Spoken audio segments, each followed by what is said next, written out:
En una sociedad donde tenemos acceso a tantas religiones, ¿cómo decidimos a cuál seguir o cómo sabemos cuál es la verdadera?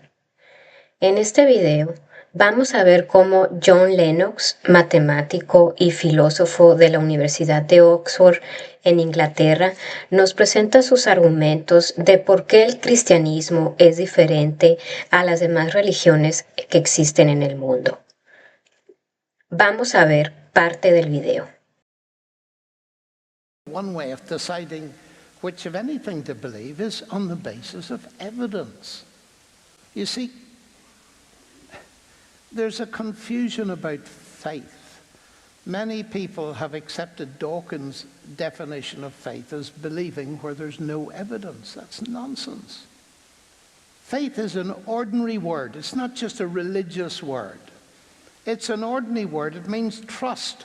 And usually, I suspect that all of you don't trust either facts or people without having evidence, or else you're a bit silly.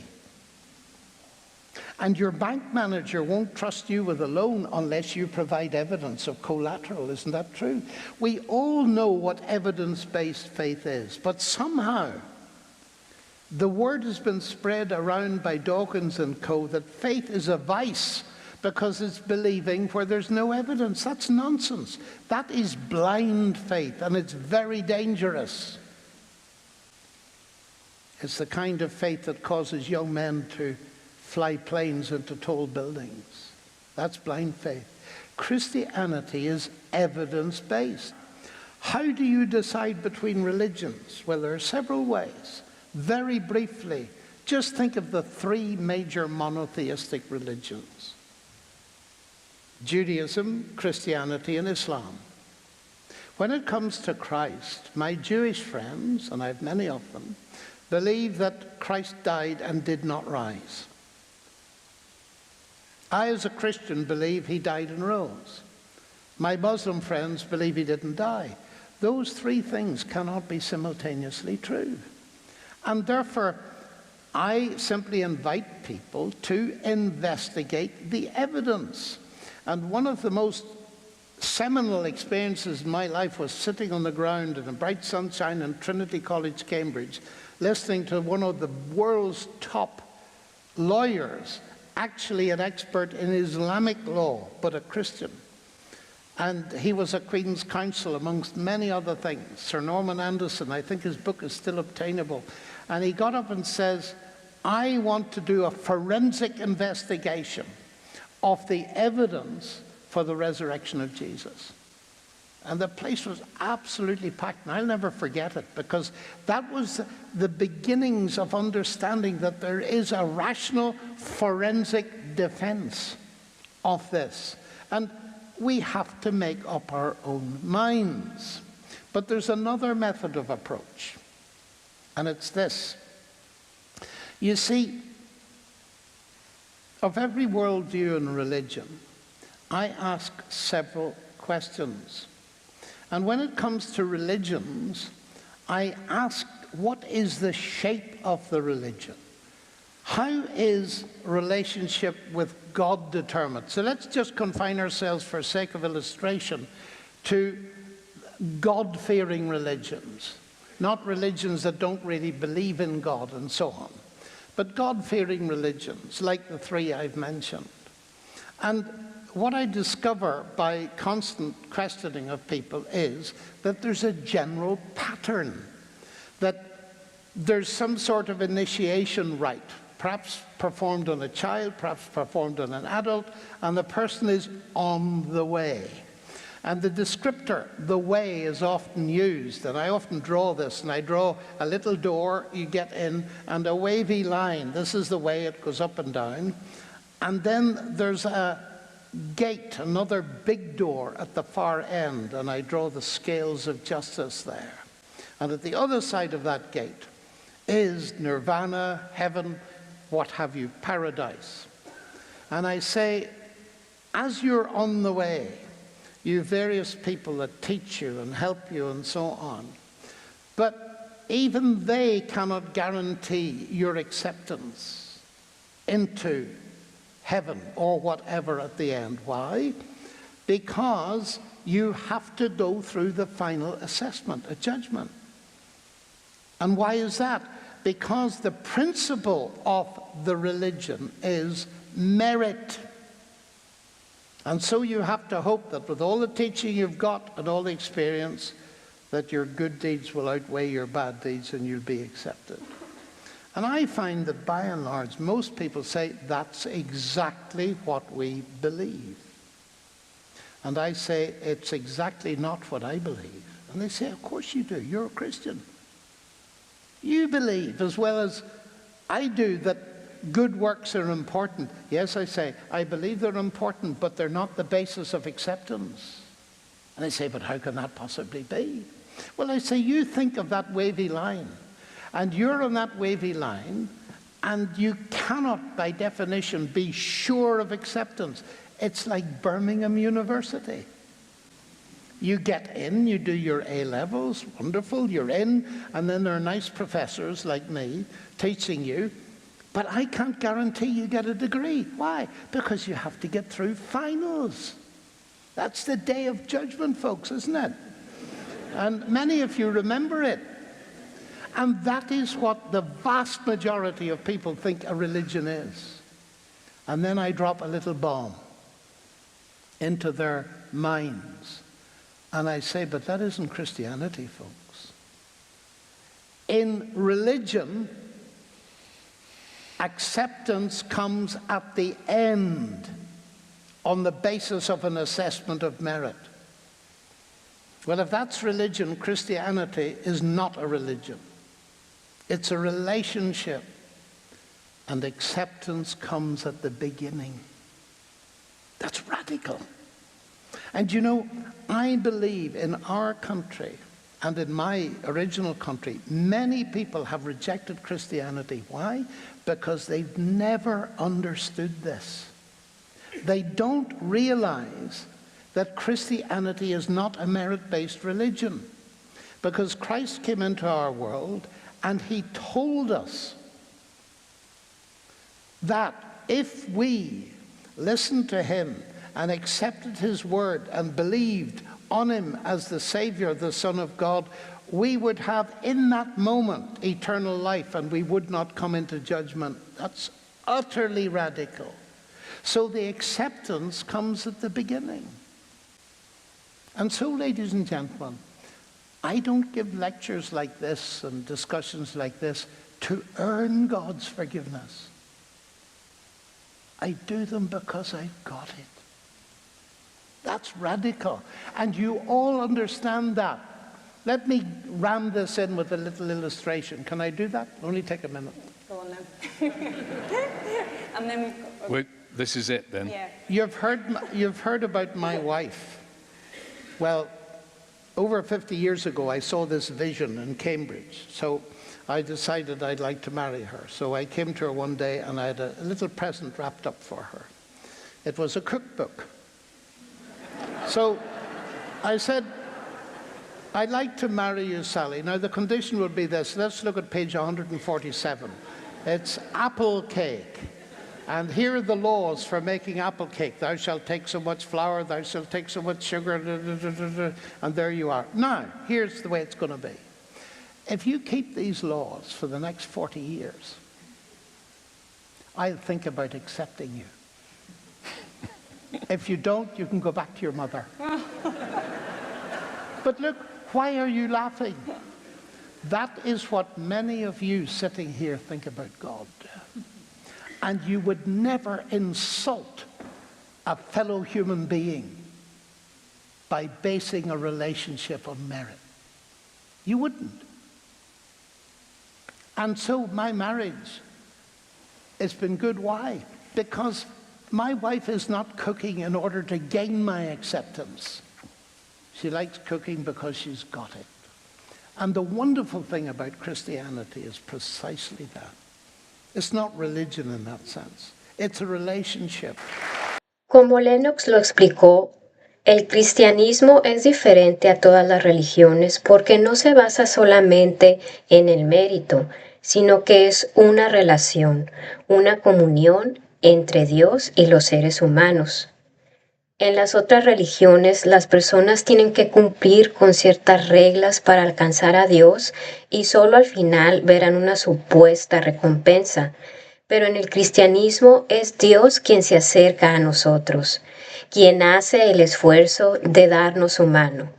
Solo reconociendo que como seres humanos necesitamos a Dios por nuestra propia corrupción moral, del hecho de que no somos santos por nosotros mismos como Él lo es. Él es perfecto y perfectamente es santo y quiere tener una relación con nosotros. ¿Cómo se entiende eso? ¿Cómo puede Dios relacionarse y unirse a una especie que no es adecuada para Él, basándose en la forma en que hemos usado nuestra libertad, cómo hemos cometido errores y hemos caído? Y aún así, Dios todavía nos ama. La Biblia nos deja muy claro esto. Mientras éramos pecadores, Cristo vino al mundo por nosotros y murió por nosotros. Eso es lo que fuimos, huérfanos que Él adoptó. Él, que no conoció pecado, tomó el pecado por nosotros para que pudiéramos convertirnos en la justicia de Dios en Cristo Jesús, nuestro Señor. Somos profundamente amados por Dios a pesar de nuestros pecados y gracias a Jesús tenemos un camino, como dice Lennox, no es basado en mérito, porque si lo fuera, nadie estaría con Dios. No podemos alcanzar las alturas necesarias para ser criaturas aptas para Él. Solo a través de esa hermosa expiación que ocurrió en la cruz, solo a través de Dios mismo viviendo heroicamente la vida que nosotros no pudimos vivir, padeciendo la muerte que nosotros merecíamos, absorbiendo la ira por nuestros pecados y luego venciendo a la muerte y resucitando. Esta es la única esperanza para la humanidad. No hay otra, ningún otro sistema, visión del mundo, ideología, de ninguna forma puede resolver el gran problema de la santidad de Dios y la corrupción del hombre. Ninguna otra religión, ya sea Buda, Mahoma o cualquier otro profeta, ofrece la solución a nuestro problema. Ninguno de ellos siquiera ha dicho que pueda hacer lo que Jesús hizo. Y me encanta al principio cuando Lennox dice que el cristianismo está basado en evidencia. Así como San Pablo dice que si Jesús no resucitó, entonces somos los más engañados de todos porque hemos puesto nuestra esperanza en una ilusión. Pero aquí viene la buena noticia. Él sí resucitó y sí hay evidencia histórica de esto. Es decir, la evidencia que tenemos de Jesús no es científica, no es algo que se pueda poner debajo de un microscopio. La evidencia que existe es histórica y arqueológica. La historia es una categoría diferente de evidencia.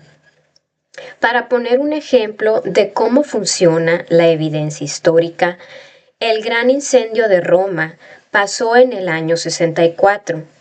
Tiene diferentes testimonios, algunos de ellos se contradicen entre ellos, y quién fue la persona que inició el fuego es un tema controversial. Sin embargo, aunque la evidencia sea ambigua y haya diferentes versiones de los eventos, nadie niega que este evento del incendio de Roma pasó.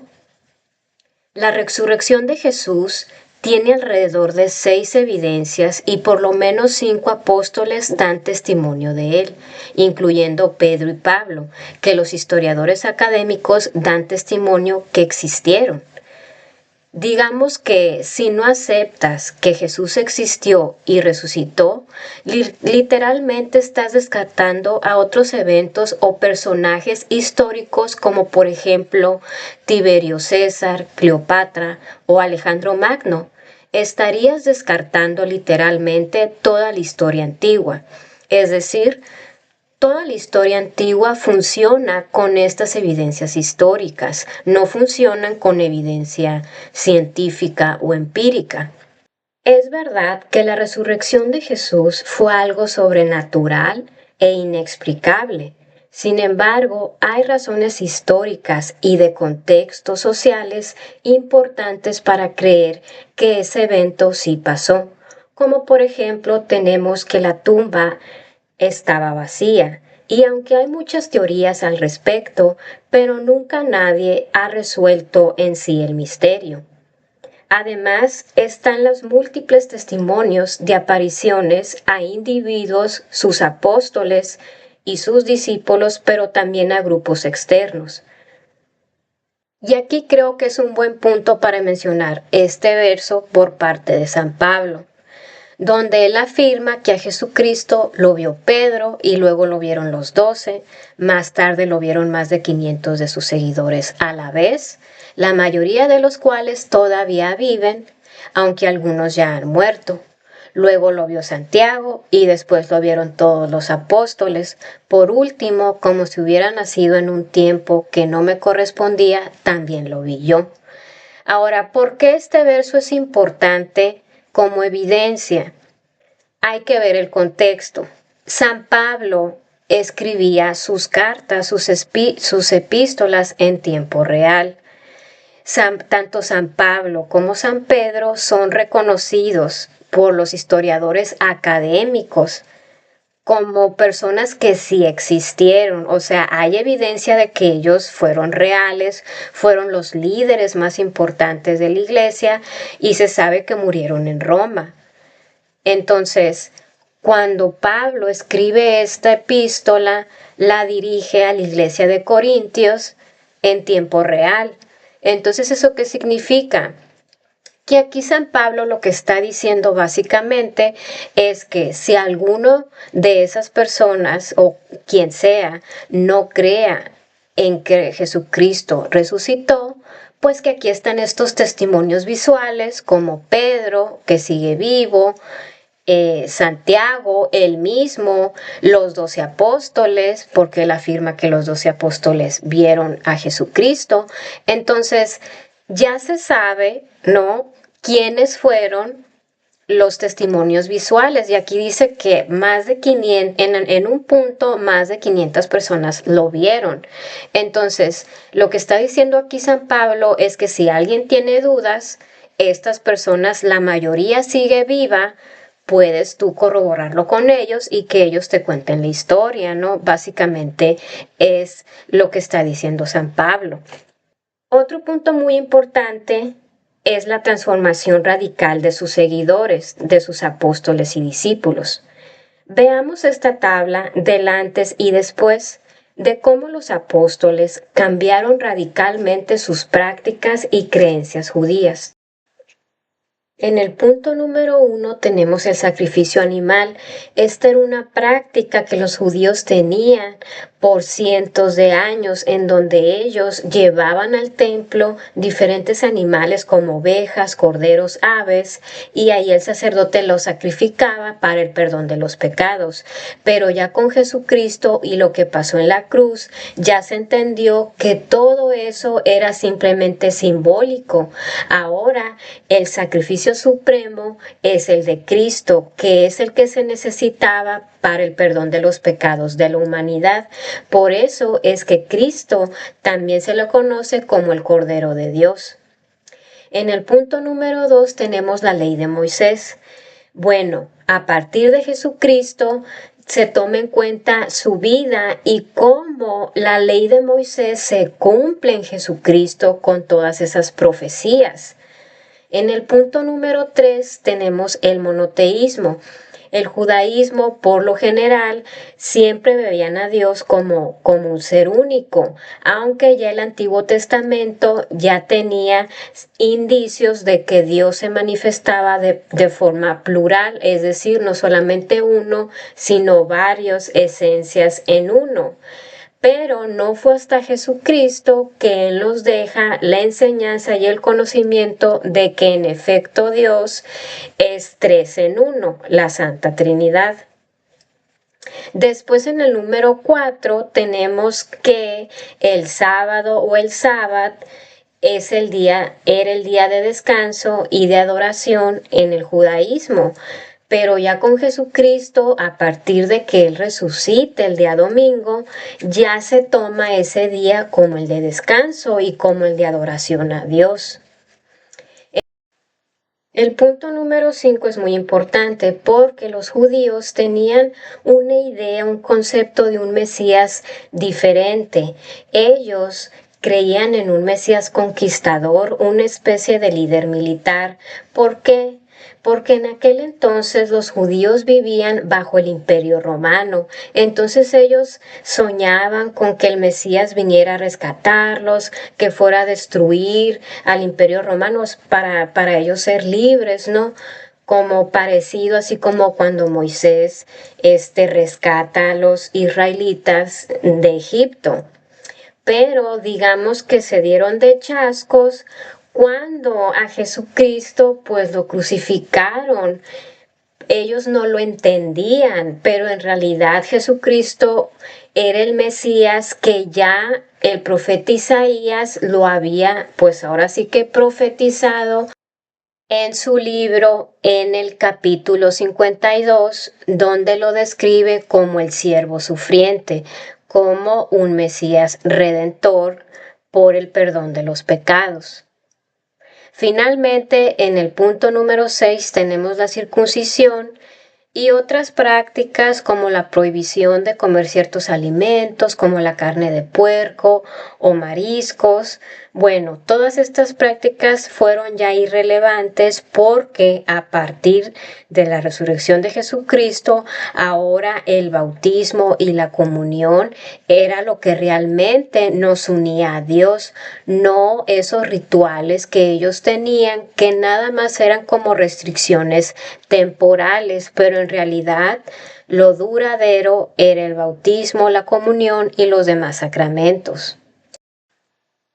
Las creencias de los apóstoles eran tan diferentes que el solo hecho de pensar que un hombre pudiera ser Dios era blasfemia. Y de hecho esta es la razón por la que Jesucristo fue condenado a muerte. Él cometió blasfemia al autoproclamarse el Hijo de Dios. También la idea de la resurrección que ellos tenían era diferente. Para los apóstoles y los judíos en general, la resurrección sucedería al final de los tiempos y no en medio del tiempo. Entonces, habría que preguntarnos qué causaría que ellos abandonaran todas sus creencias y adoptar nuevas de un día para otro. Si lo vemos desde la psicología, los psicólogos lo llaman un evento de impacto. Estas son experiencias o eventos que nos pasan y nos impactan de tal forma que nos hacen cambiar radicalmente nuestra forma de pensar y hasta nuestra forma de ser. También tomando en cuenta el contexto histórico, el hecho de que empezaron una nueva religión no era cosa fácil, ya que los apóstoles sabían muy bien que serían expulsados de la sinagoga y también iban a ser perseguidos. Y así pasó. Fueron perseguidos y muchos de ellos fueron también asesinados. Entonces, ¿por qué lo harían? Si suponemos que la resurrección haya sido mentira y todo fue un invento, pues lo más fácil hubiera sido que ellos hubieran dicho que Jesús no resucitó y se hubieran ahorrado todo lo que sufrieron, se hubieran ahorrado abandonar sus vidas y hasta abandonar sus familias. Los hechos nos dicen que algo muy grande debió de haber pasado para que los apóstoles abandonaran sus prácticas y sus creencias judaicas, abandonar sus vidas para embarcarse en la misión de establecer la iglesia de Cristo, aun cuando tenían todo en su contra. Además de estas evidencias, hay muchísimas más que sí valdría la pena ahondar más a detalle, pero por el propósito del video, creo que estas son muy sólidas y son muy racionales, por lo que a mí siempre me gusta compartir estas evidencias históricas y arqueológicas.